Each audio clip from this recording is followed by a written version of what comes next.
Comment diviser un grand tableau en un clic sur Excel? Bonjour à tous, c'est Alex d'excelformation.fr et dans ce tutoriel, je vais vous montrer comment diviser un grand tableau Excel contenant un très grand nombre d'informations en une multitude de petits tableaux dans des onglets différents en utilisant une macro VBA. Cette méthode va donc nous permettre d'organiser et d'analyser efficacement des données en simplifiant la lecture des informations. Ici, nous avons par exemple un petit tableau dans lequel nous retrouvons les ventes réparties par pays et par nom de produit. Et si nous sélectionnons par exemple une cellule de la colonne pays et que nous cliquons sur diviser le tableau, Excel va automatiquement nous faire ressortir les ventes qui vont correspondre à chaque pays. Si nous avions sélectionné l'une des cellules de la colonne produit, Excel aurait effectué la même opération pour nous présenter, donc cette fois-ci, les ventes par produit réalisées auprès des différents pays. Alors vous trouverez très régulièrement de nouvelles vidéos sur la chaîne, alors pensez à vous abonner et surtout à activer la clochette de notification afin d'être sûr de ne manquer aucune astuce et de devenir rapidement un pro d'Excel.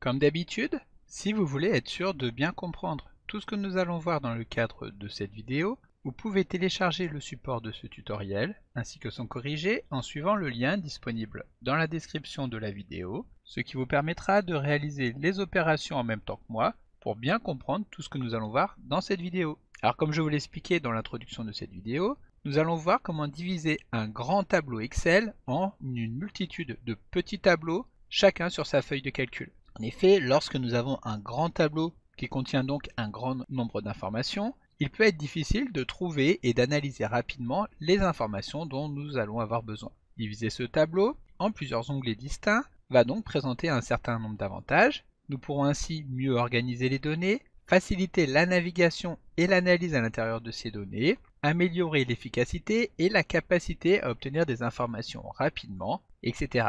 Donc bien entendu, pour effectuer cette opération, nous allons devoir mettre en place une petite macro-commande en VBA. Le VBA est le langage de programmation intégré dans les applications de la suite Office qui permet de décupler les possibilités offertes par ces applications et en particulier ce qui nous intéresse ici, à l'intérieur d'Excel. Ici, nous n'allons mettre en place que des commandes relativement simples, ce qui vous permettra de suivre ce tutoriel dans de bonnes conditions, même si vous n'avez aucune connaissance en VBA. D'autant plus que je vais vous expliquer chacune des commandes dans le détail. Mais si vous souhaitez en savoir davantage sur VBA, n'hésitez pas à récupérer mon livre dédié à l'apprentissage de ce langage en suivant le lien disponible dans la description de la vidéo. Voilà, donc revenons ici sur notre fichier. Et tout d'abord, pour créer notre macro, nous allons devoir ouvrir l'éditeur VBA en utilisant par exemple le raccourci clavier Alt et F11. Et nous allons devoir y insérer une feuille de code que nous appelons ici un module qui va nous permettre de saisir nos différentes instructions. Pour insérer le module,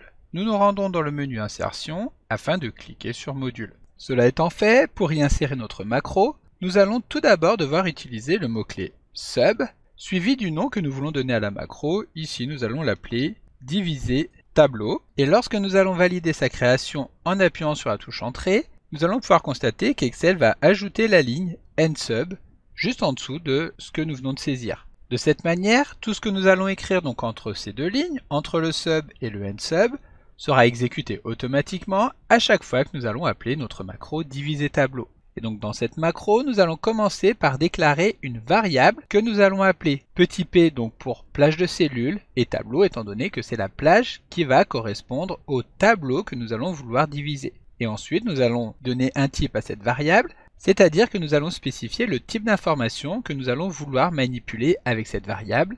Ici, nous allons la typer en tant que range, c'est-à-dire en tant que plage de cellules. Donc pour créer une variable, nous utilisons cette fois-ci le mot-clé dim, suivi du nom de la variable, et pour affecter un type à cette variable, nous utilisons le mot-clé as. Comme je viens de vous l'expliquer, nous allons la typer en tant que range. Ensuite, pour affecter donc à cette variable ptableau l'ensemble des cellules qui correspondent au tableau, nous allons devoir utiliser le mot-clé set, suivi du nom de la variable, donc ptableau, et ensuite nous utilisons le symbole égal qui va permettre d'affecter du contenu à cette variable. Pour récupérer l'ensemble des cellules du tableau qui correspond à la cellule active, nous appelons donc celle-ci, à savoir active cell, et pour récupérer toutes les cellules du tableau, nous appelons la propriété current region, c'est-à-dire la région courante de la cellule active.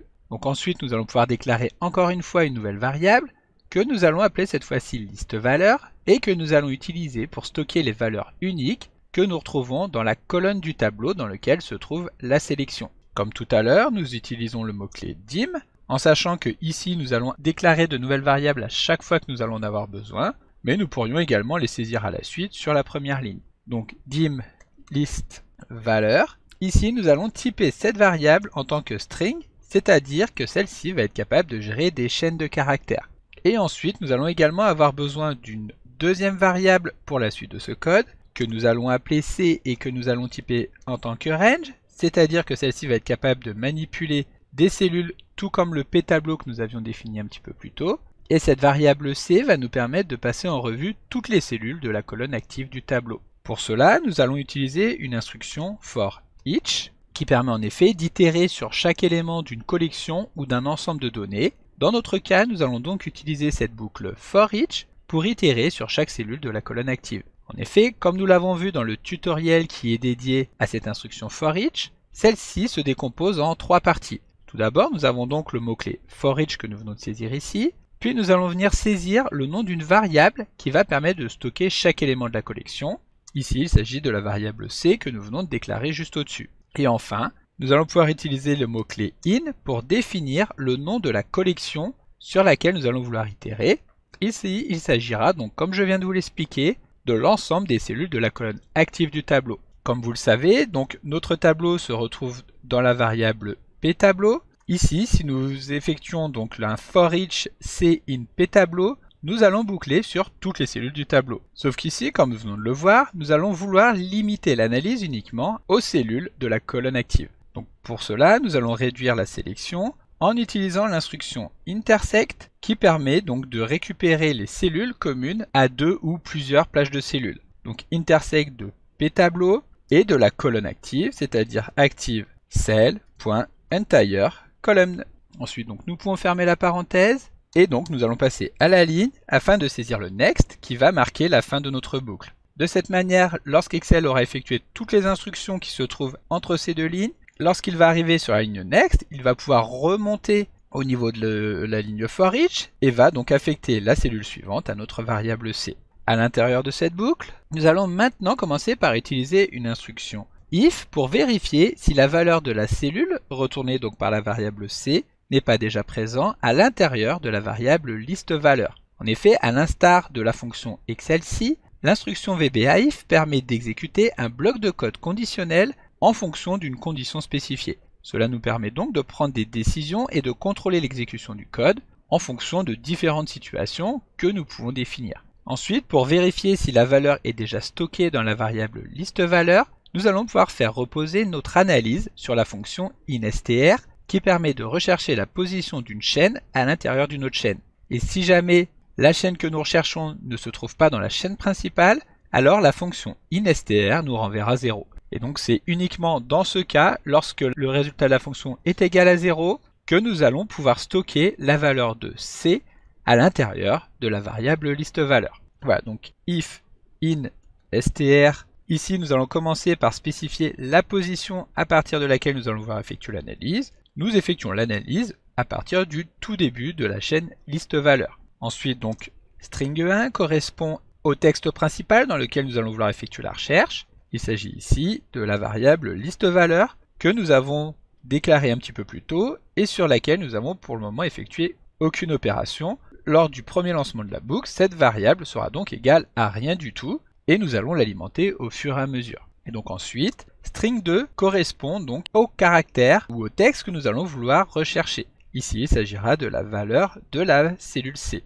Ensuite, nous regardons si ce résultat est égal à 0, c'est-à-dire que C ne se trouve pas dans listValeur. Et donc, dans ce cas-là, nous allons pouvoir effectuer une simple affectation à l'intérieur de la variable listValeur, à laquelle nous allons récupérer donc tout d'abord son propre résultat, qui pour rappel sera égal à rien du tout sur le premier lancement de la boucle, et qui va donc s'alimenter au fur et à mesure. À la suite de cette variable, nous allons ajouter donc la valeur de la cellule C, et nous allons également utiliser un caractère de séparation qui nous permettra d'identifier chacune des valeurs uniques de notre colonne. Voilà, donc maintenant ce qu'il faut savoir, c'est que le premier résultat que nous allons récupérer avec listValeur correspondra à l'entête de notre colonne. Pour nous en rendre compte, nous pouvons utiliser un debug print qui va permettre d'afficher donc la valeur de la variable que nous passons ensuite directement en bas dans la fenêtre d'exécution. Si nous appuyons sur F5 pour lancer la macro, nous allons tout d'abord nous rendre compte que ici il y a une erreur de saisie, c'est liste valeur au pluriel.